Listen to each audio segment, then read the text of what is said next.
Hello everyone, আসসালামু আলাইকুম। সকলে কেমন আছো? আশা করছি সকলে অনেক বেশি ভালো আছো এবং সুস্থ আছো।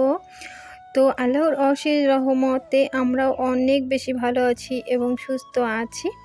তো এই যে বরাবরের মতোই সকাল 6:30 থেকে ভিডিওটি শুরু করেছি। আর এই যে এখানে হচ্ছে এটাকে কে কি বলে জানি না, তবে হচ্ছে আমরা তো হচ্ছে এটাকে সিমড়া আলু বলি। তো এই যে নিয়ে এসেছিল হাজবেন্ড, রাত্রেবেলায় না এটাকে সিদ্ধ করে রেখেছিলাম। আর ওই যে সকালবেলায় একটুখানি হচ্ছে গরম করে নিলাম। কারণটা হচ্ছে একদমই ঠান্ডা হয়ে গিয়েছে, আর শীতের দিনে যে কোনো ঠান্ডা জিনিস খেতে যেন একদমই ভালো লাগে না। তো তাই হচ্ছে গরম গরম চায়ের সঙ্গে আজকে এটা খাওয়া হবে, আর চায়ের সঙ্গে খেতে বেশ ভালো লাগে সত্যি কথা যেটা। তো যাই হোক, পুরো ভিডিও জুড়ে থাকার অনুরোধ করছি তোমাদেরকে। আর আমার ভিডিওগুলো যদি কোথাও কোনো অংশ তোমাদের কাছে একটু হলেও ভালো লাগে, তাহলে কিন্তু অবশ্যই চ্যানেলটিকে সাবস্ক্রাইব করে পাশেই থেকে যাবেন। তো ওই যে চা নাস্তা করার পর হাজবেন্ড হচ্ছে ডিউটি চলে গিয়েছে, আর আমি হচ্ছে আমার কাজে লেগে পড়েছি। তো ওই যে বলতে গেলে দিন এনে দিন খাওয়া সংসারে একটু বুদ্ধি এবং হিসেব করে না চললে না কখনোই কিন্তু সম্ভব না, এগিয়ে যাওয়াটা আর কি। তো আমি বলছি না যে না খেয়ে হিসেব করে চলতে হবে, সেটা কখনোই না। তো আমাদের যতটুকু দিয়ে সুন্দরভাবে সংসারটা চলবে সেটাই আমি করার চেষ্টা করি আর কি। অন্যদের কথা বলতে পারি না, তবে হচ্ছে আমি যেভাবে চলি সেটাই আর কি। তো বর্তমান বলতে গেলে এই সব টাইটেলগুলো একটা ট্রেন্ডিং চলছে। তো কি বলতো, আগে হচ্ছে এরকম টাইটেল কেউ দিত না, আর ওই যে এক বাংলাদেশি আপুর দেখার পর কিন্তু সবাই দিত।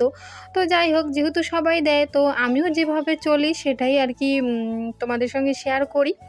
তো আমি যেটা সত্যি সেটাই বলি, আর হচ্ছে আমি কখনোই বলবো না যে না আমি তার দেখে দিচ্ছি না, আমি নিজের থেকেই সেটা আমার নিজের অভিজ্ঞতার থেকে দিচ্ছি, কখনোই আমি সেটা বলবো না। আমি যার কাছ থেকে যেটা শিখবো সেটা আমি তার নাম অবশ্যই বলবো।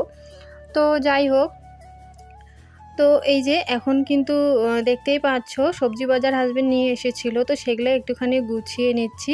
আর হচ্ছে একটা কথা কি বলো তো, এতদিন কিন্তু কারোর হচ্ছে দেমাকে এই টাইটেলগুলো আসতো না, আর এখন হচ্ছে ইউটিউবে ঢুকলেই শুধু এই টাইটেলগুলো নিয়েই হচ্ছে জানি না টানা হেঁচড়া বেশি হয় সত্যি কথা যেটা। মানে বলতে গেলে এক কথায় সবার হচ্ছে ভিডিওতে এই টাইটেলগুলোই বেশিরভাগে থাকে। তো যাই হোক, আমরা কিন্তু ওই যে যেহেতু 3টা মানুষ, তো তার জন্য ওই যে 250 থেকে 300 টাকার সবজি বাজার করলেই না আমাদের পুরো সপ্তাহ চলে যায়। কারণটা হচ্ছে ওই যে আমরা হচ্ছে বেশিরভাগই হচ্ছে রাত্রেবেলা মাছ মাংস খাওয়া হয়, তো সেই জন্য অতটাও বেশি একটা কাঁচা সবজির দরকার হয় না। তো তারপরও রসুন, আদা, পেঁয়াজ, লঙ্কা এই জিনিসগুলোই কিন্তু বেশি লাগে। তো হাজব্যান্ড হচ্ছে 300 টাকার মতো সবজি বাজার করে নিয়ে এসেছে, আর সেটা দিয়েই কিন্তু আমার পুরো সপ্তাহ চলে যাবে। আর আগে হচ্ছে আমরা ওই দোকানে খাতা দিয়ে খেতাম, তো তখন না আমাদের একটু বেশি বাজেটটা হতো। আর দেখবে যে কোনো ক্ষেত্রেই হোক না কেন, বাকি খাতা হোক বা বাকি খাওয়াটা, সেটা একটা অভ্যাস হলে না যেটা তোমার বাজেট থাকবে তার থেকে কিন্তু বেশি হয়। তো আমি হচ্ছে সেটা ছেড়ে দিয়েছি। এখন হচ্ছে আমরা ক্যাশ টাকা দিয়েই হচ্ছে দোকান থেকে আর কি রেশন খরচা বলো বা কাঁচা সবজি বলো নিয়ে আসি। আর সেটার থেকে আমি যেটা বুঝলাম যে এতদিন আমাদের প্রতি মাসে কিন্তু 5-6 হাজার টাকা বেশি যেত বাড়তি, ওটা আর কি। ওটা এমনই একটা ব্যাপার যে যদি ওটা আমরা না করি তো তারপরেও কিন্তু সুন্দরভাবে আমাদের সংসারটা কিন্তু চলে যায়। তো সেটাই, এই পুরো মাসটাই হচ্ছে আমি ক্যাশ টাকা দিয়েই আমাদের সংসারের যাবতীয় খরচা সব কিছুই করেছি। তো তার থেকেই বুঝতে পেলাম যে সত্যি কথা যেটা, যে বাকি খাতার থেকে ক্যাশ টাকা দিয়ে খাওয়াটা কিন্তু অনেক বেশি ভালো। আর অনেক পয়সা সেভ হয়, বলতে গেলে অনেক টাকা সেভ হয়, যেটা আমি নিজের থেকেই বুঝলাম। তো যাই হোক, আমি হচ্ছে আমার সংসারের কিছু কথা তোমাদের সঙ্গে শেয়ার করলাম। তো তাই বলে এমনটা না যে তোমরাও ওভাবে চলবে বা তোমাদেরকে ওভাবে চলতে হবে সেটা সাজেস্ট দিচ্ছি আমি, এটা কখনোই না। আমি সবসময় বলে থাকি যে আমি যেটা রিয়াল আমার সংসারে আমি যা করি বা আমার লাইফে আমি যা করি সেটাই তোমাদের সঙ্গে আর কি শেয়ার করি। তো যাই হোক, এই যে আমি হচ্ছে ওইদিকে বিছানা টিছানা সব কিছুই কিন্তু ঠিকঠাক করে নিলাম। নেওয়ার পর কিন্তু এই যে এখন ভাত রান্না করব। তো এই যে ভাতটা বসিয়ে দিলাম, আর রাত্রেবেলার না একটুখানি ভাত ছিল, তো ভাবলাম যে ওই ভাতের মধ্যেই চাউলটা ধুয়ে দিই, কারণ অল্প একটু ছিল। আর বেশি একটু ভাত থাকলে কিন্তু সেটাকে আমি উঠিয়ে রাখতাম। আর এই নতুন করে যে ভাতটা বসালাম, সে ভাতটা হয়ে যাওয়ার পর ওই ভাতটা ওখানে ঢেলে দিলে না বেশ সুন্দর হয় ভাতটা। আর মানে ফেলে দিতে হয় না এক কথায় যেটা। তো ওই যে বললাম একটুখানি হিসেব করে চললেই কিন্তু সংসারে কিন্তু অনেক টাকা সেভ করা যায়। তো আমরা যদি হচ্ছে এভাবে একটু হিসেব করে চলি, সত্যি কথা যেটা নিজেরই ভালো হবে এবং আগের যে দিনগুলো মানে সেগুলো চলার জন্য অনেকটা বেশি সহজ হয়ে যাবে, সত্যি কথা যেটা। আর আজকাল তো যুগটা এরকম পড়ে গিয়েছে যে পয়সা ছাড়া কেউ কাউকেই চেনে না, সত্যি কথা বলতে। তো যেহেতু আমরা বিদেশে আছি তো সেই জন্য কিন্তু আমাদের হিসেব করে চলাটাই বেস্ট আমি মনে করি। তো এমনটা না যে না খেয়ে একদম হিসেব করে চলবো। অনেক আপুদের ভিডিওতে দেখি এমন এমন কথা বলে যে হাসি পায় আমার, সত্যি কথা যেটা। তো ওগুলা বলতে গেলে ফেক, কারণ ওভাবে কোনো দিনও কেউ চলতে পারবে না। তো যাই হোক, এই যে আমি হচ্ছে কারোরই কিন্তু নাম নিলাম না, কারণ অনেকেরই ভিডিও দেখি তো সেই ক্ষেত্রে বললাম এমন এমন কথা বলে, এমন হিসাব শোনায় যাতে করে হচ্ছে তারা ওভাবেই চলে, কিন্তু কখনোই ওটার নাম মানুষ ওটা কখনো বিশ্বাসও করবে না। তো যাই হোক, আমি হচ্ছে ওইদিকে ভাত বসার পর এখানে হচ্ছে ওই যে ধনেপাতা চাটনি করব। তো তার সঙ্গে একটুখানি টক দেব, লেবুর টক, তো সেটা দিলে বেশ ভালো লাগে কিন্তু খেতে। তো যাই হোক, এখানে হচ্ছে লঙ্কা এবং রসুন নিয়েছি, তারপর হচ্ছে 2 পিসের মতো ওই লেবু নিয়েছি, তারপর এই যে এখন কিন্তু ধনিয়া পাতাটা ভালো করে বেছে নিচ্ছি। তো ভালো করে বেছে নেওয়ার পর এটাকে ধুয়ে নেব, আমি আগে কেটে নিচ্ছি তারপর হচ্ছে ধুয়ে নেব।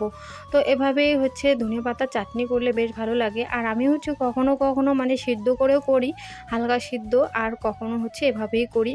তো এইভাবেই আজকে হচ্ছে করব, কারণ এভাবেই খেতে ইচ্ছে করছিল, তো সেই জন্য। আর আমার ধনিয়া পাতার চাটনি বলতে গেলে এত বেশি ভালো লাগে যে কি বলবো, এই ধনিয়া পাতার চাটনি হলে আমার আর অন্য কিছু লাগবেই না, এরকম একটা ব্যাপার। তো এই যে এখানে হচ্ছে মিক্সার মেশিনেই করে নেব, কারণ যেহেতু আমার শিলবাটনা নেই, তো সেই জন্য। আর তোমরা তো জানোই ভাড়া বাসায় এই ছোট্ট একটা রুমে এত কিছু জিনিস মেনটেন করে রেখেছি, তার উপরে আর রান্নাঘরে অন্য কোনো জিনিস আমি উঠাতে চাচ্ছি না, কারণ খুবই অসুবিধা হয় চলাফেরা করতে। আর যে জায়গাটাতে আমরা হচ্ছে সব মানে মেয়েরা আর কি বেশি সময় কাটাই, সেটা কিন্তু বলতে গেলে মেন ওই কিচেন রুমটা। তো সেটা যদি একটু ফ্রি না থাকে, হেবিজিবি হয়ে থাকে, তাহলে কিন্তু কাজ করতে সেরকম একটা ভালো লাগে না। তো সেজন্যই আমি চেষ্টা করি আমার রান্নাঘরটা আমি সবসময় একটু ক্লিন রাখার জন্য।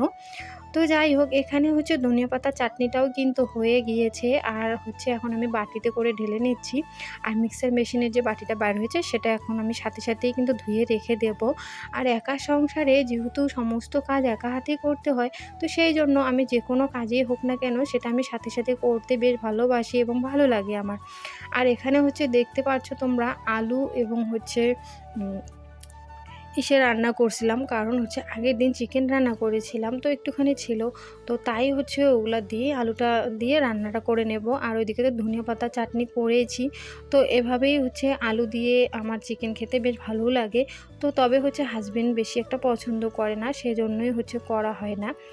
তো যাই হোক, দুপুরবেলার খাওয়া দাওয়াটাও কিন্তু সেরে নিয়েছি। আর তারপর এই যে দেখতেই পাচ্ছ সন্ধ্যাবেলা বলতে গেলে পকোড়া বানিয়েছিলাম। আর পকোড়া বানিয়েছিলাম বলতে গেলে ভুল হবে, আমি করিনি, হাজবেন্ড করেছে। তো যাই হোক, আজকের ভিডিওটি এই পর্যন্ত।